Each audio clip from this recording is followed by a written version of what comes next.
सो है WhatsApp guys, सो कैसे हैं आप सभी लोग एंड आई होप आप सभी लोग अच्छे होंगे। एंड गाइस आज का एपिसोड भी काफी ज्यादा औसम है, तो एपिसोड को पूरा देखना। सो अब आर्कियस काफी ज्यादा गुस्से में होता है और अपनी हाइपर बीम कर देता है ऐश के ऊपर। तभी ऐश अपने पिकाचू से कहता है थंडर बोल्ट करो, तो एकदम उसका पिकाचू थंडर बोल्ट करता है। दूसरी तरफ से ज़ारुडे भी अपनी सोलार पल्स का यूज करता है। ये दोनों पोकेमोन मिलकर आर्कियस के अटैक को ब्लॉक कर लेते हैं, लेकिन तभी आर्कियस यहाँ पर अपना जजमेंट अटैक कर देता है। इस जजमेंट अटैक की वजह से यहाँ पर काफी ज्यादा डिस्ट्रक्शन होने लगती है। ऐश और एथीना भी इधर से उधर भागने लगते हैं अपनी जान बचाने के लिए। पिकाचू अपनी आयरन टेल का यूज करके इन सभी मीटियोर को तोड़ रहा होता है। वहीं पर ज़ारुडे होता है जो कि अपने रबर हैंड का यूज करके इन सभी मीटियोर को तोड़ रहा होता है, लेकिन फिर भी इन सभी को डैमेज मिलता है। ऐश के दोनों पोकेमोन को भी डैमेज मिलता है और ऐश और एथीना को भी डैमेज मिलता है, लेकिन उसके बाद ज़ारुडे यहाँ पर ज़ारुडे अपने मेगा पंच का यूज करके आर्कियस को मारने की कोशिश करता है, लेकिन आर्कियस अपनी शील्ड बना लेता है। उसके बाद आर्कियस यहाँ पर अपने ज़ेन हेडबट का यूज करता है, लेकिन तभी पिकाचू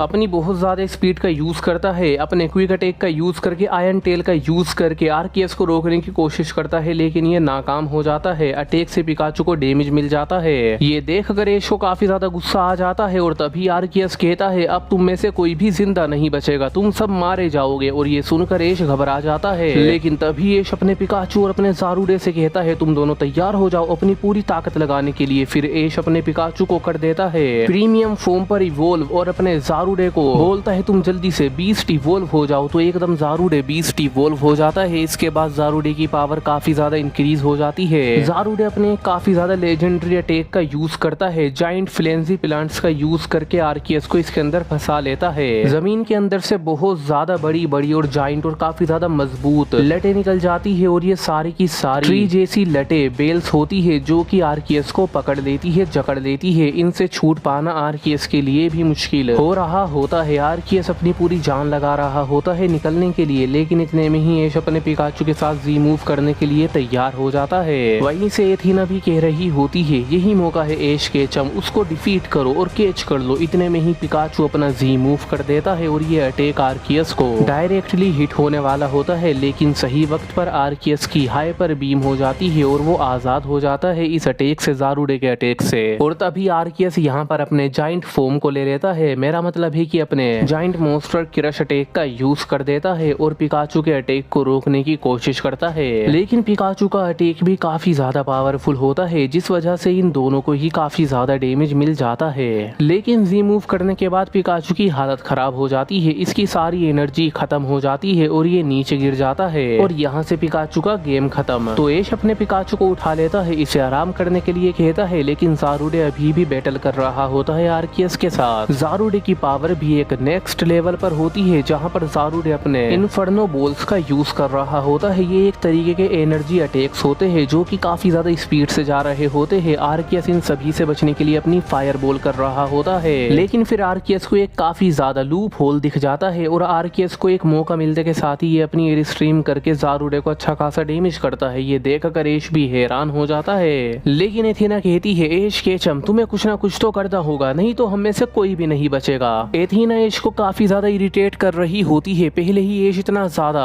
परेशान होता है और बैटल भी इतनी ज्यादा इंटेंस होती है, लेकिन एथीना तो एथीना है, ये पूरी तरीके से नर्वस होती है, परेशान होती है, घबराई हुई होती है, जिस वजह से इसके जो अंदर की बातें होती है वो सभी बाहर निकल रही होती है। आर्कियस जिस ताकत से ज़ारुडे को मार रहा होता है वो देख कर ये कह रही होती है तुम्हें हमें बचाना ही होगा, अगर तुम हमें नहीं बचा पाए तो मैं तुम्हें कभी माफ नहीं करूंगी। ऐसी बहुत सी बातें कर रही होती है ऐश के साथ और ऐश कहता है एथीना तुम मुझे काफी ज्यादा इरिटेट कर रही हो, थोड़ी देर के लिए चुप हो जाओ, छोटी बच्ची हो क्या? आखिर तुम एक पोकेमोन आर्कियोलॉजिस्ट कैसे हो सकती हो? तुम्हारे अंदर तो थोड़ी सी भी डेयरिंग या थोड़ी सी भी ब्रेवनेस है ही नहीं। थोड़ी देर शांत हो जाओ, पेशेंस रखो और मुझे मेरा काम करने दो, मुझे बैटल पर ध्यान देने दो। ऐश इसको थोड़ा बहुत डांट देता है, तो फिर ये भी थोड़ी देर चुप हो जाती है और फिर ऐश पूरी तरीके से बैटल पर कॉन्सेंट्रेट करने के लिए अपने पावरफुल पोकेमोन को बाहर निकालता है, जो कि इसका ल्यूक निंजा होता है और इसका चारिज़ार्ड होता है। ये अपने ल्यूक निंजा को बॉन्ड एवोल्यूशन की लेवल 100 पर लेकर आ जाता है और फिर अपने चारिज़ार्ड को भी मेगा एवोल्यूशन की लेवल 100 पर लेकर आ जाता है। ये ऐश की फुल पावर होती है, जहाँ पर चारिज़ार्ड अपने मेगा पंच का यूज करता है, लेकिन आर्कियस इसे अपने साइकिक से रोकता है। दूसरी तरफ से हम देखते हैं ल्यूक निंजा को। ल्यूक निंजा अपने जाइंट कुनाई अटैक का यूज कर देता है। इस अटैक को रोकने के लिए आर्कियस इस पर भी अपने साइकिक का यूज करता है, लेकिन अब क्योंकि साइकिक दो जगह डिवाइड हो गया है तो वो कमजोर हो जाता है, लेकिन तीसरी तरफ से ज़ारुडे अपने दोबारा से जाइंट फ्लेंसी प्लांट्स का यूज कर देता है। इस अटैक से आर्कियस डोज नहीं कर पाता, अटैक आर्कियस को लगता है और वो जख्मी होता है। फिर ज़ारुडे अपने मेगा पंचेस का यूज कर देता है, ये अटैक भी आर्कियस को हिट हो रहा होता है। दूसरी तरफ से ल्यूक निंजा भी अपने बुलेट पंच का यूज कर देता है और चारिज़ार्ड भी अपने फ्लेयर ब्लिट्स का यूज करके आर्कियस को काफी अच्छे से डोमिनेट कर रहा होता है। आर्कियस की यहाँ पर पावर बहुत ज्यादा डाउन हो जाती है और आर्कियस नीचे गिर जाता है। ये अपनी सारी एनर्जी गवा देता है क्योंकि इसको लगातार हर तरफ से काफी ज्यादा पावरफुल अटैक लगे हैं। अगले ही पल हम देखते हैं कि चारिज़ार्ड यहाँ पर अपने एयर स्ट्रीम का यूज करके आर्कियस को और ज्यादा कमजोर करता है। आर्कियस भी बचाव में अपना एयर स्ट्रीम कर देता है, लेकिन तभी हम देखते हैं ल्यूक निंजा अपना जाइंट ओरा स्पेयर करके उसे ब्लॉक कर देता है और फिर ल्यूक निंजा अपना जाइंट वाटर शूरिकेन करके आर्कियस को जख्मी कर देता है। आर्कियस अनकॉन्शियस होने वाला होता है, तभी एश केचम अपनी एक मास्टर बॉल निकालता है। हाँ, एश पहली बार नॉर्मल पोकी बॉल का यूज नहीं करता, वो अपनी मास्टर बॉल को निकालता है जो कि काफी ज्यादा एक्सपेंसिव होती है। एश इस बॉल को यूज कर देता है, ये बॉल आर्कियस से टकराने ही वाली होती है, उसे अपने अंदर लेने ही वाली होती है, लेकिन तभी यहाँ पर एंट्री हो जाती है शेडो आर्कियस की और शेडो आर्कियस इस पोकी बॉल को हाइपर बीम करके तोड़ देता है। ये देखकर एश को काफी ज्यादा बड़ा झटका लगता है। पहला झटका होता है कि वो पोकी बॉल काफी ज्यादा एक्सपेंसिव थी, उसे दोबारा खरीदने में एश को कई साल लग जाएंगे, और दूसरा झटका ये होता है कि एश केचम के सामने शेडो आर्कियस होता है। एथीना भी काफी ज्यादा हैरान हो जाती है शेडो आर्कियस को देखकर, वहीं पर एश के पोकेमोन भी काफी ज्यादा हैरान होते हैं, लेकिन अपना जो जख्मी आर्कियस होता है वो शेडो आर्कियस को देखकर काफी ज्यादा खुश हो जाता है और वो कहता है, अच्छा हुआ तुम आ गए, मुझे तुम्हारी जरूरत थी, देखो इन इंसानों ने मेरा क्या हाल करा, अब तुम इन्हें सबक सिखाओ। और ये कहने के बाद अपना नॉर्मल आर्कियस तो बेहोश हो जाता है, अनकॉन्शियस हो जाता है, लेकिन आर्कियस की इसी हालत को देखकर अपना शेडो आर्कियस को काफी ज्यादा गुस्सा आ जाता है। ये एकदम एंगर में आ जाता है और ये गुस्से में कहता है अपनी पावर का यूज करते हुए, जिससे यहाँ पर बहुत ज्यादा तेज हवाएं चलने लगती है,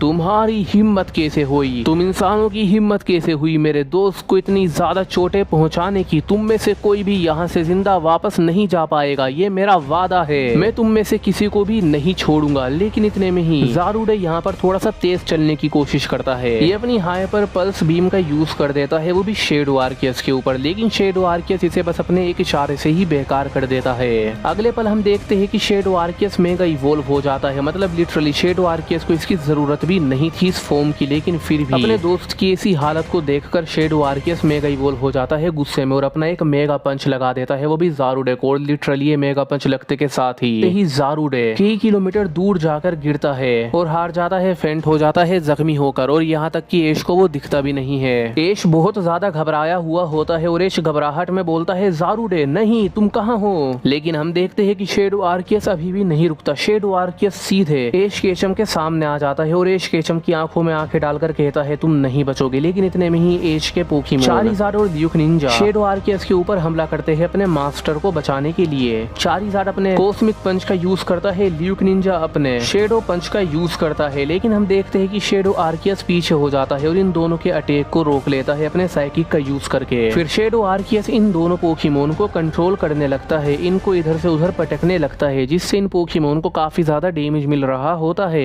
ये देखकर एश और एथीना तो सारी उम्मीदें छोड़ देते हैं, ये होपलेस हो जाते हैं। एथीना तो कहती है, आज हम नहीं बच पाएंगे, हम मारे जाएंगे, पता नहीं वो कौन सी मनहूस घड़ी थी जिस घड़ी में मैं तुम्हारे साथ आ गई। और हाँ, जैसा आप सोच रहे हो ये बिल्कुल वैसी ही है। अगर एथीना के नेचर और इसकी पर्सनैलिटी को डिस्क्राइब करने की बात आए तो हम कह सकते हैं, अगर सिचुएशन नॉर्मल होती है तो ये भी काफी ज्यादा अच्छी होती है, लेकिन जैसे ही सिचुएशन बिगड़ती है और इसके अगेंस्ट हो जाती है तो ये होपलेस होकर अपने साथियों को बुरा भला कहने लगती है। एज इसको इग्नोर करता है और अपने पोकेमोन को कमांड देने पर ध्यान दे रहा होता है और अपने चारिज़ार्ड से कहता है, तुम अपनी हाइपर बीम का यूज करो, तो एकदम चारिज़ार्ड अपनी हाइपर बीम करता है, लेकिन शेडो आर्कियस भी इसको अपनी फोर्स पल्स अटैक का यूज करता है। ये भी एक टाइप का एनर्जी टाइप अटैक होता है और ये अटैक चारिज़ार्ड के अटैक को ब्लॉक कर लेता है। तो तभी ग्रेनिंजा अपने जाइंट कटर का यूज करता है, लेकिन शेडो आर्कियस इसको भी अपने साइकिक का यूज करके हवा में ही रोक लेता है। उसके बाद शेडो आर्कियस अपने विंड बुलेट का यूज करता है और ये अटैक लिटरली ग्रेनिंजा को बहुत ज्यादा दर्द देती है और ग्रेनिंजा नीचे गिर जाता है और तड़पने लगता है। इस अटैक के अंदर शेडो आर्कियस हवा से एक फोर्स बनाता है और इस फोर्स को बुलेट से भी ज्यादा स्पीड से थ्रो कर देता है और अपने अपोनेंट को मारता है, जिस वजह से अपोनेंट को काफी ज्यादा दर्द होता है।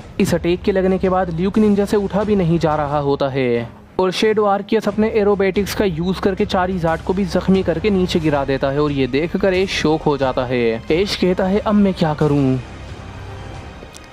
सो बस गाइस इस एपिसोड में तो इतना ही। So don't forget to like share and subscribe. मैं मिलता हूँ आपसे इसके नेक्स्ट एपिसोड में।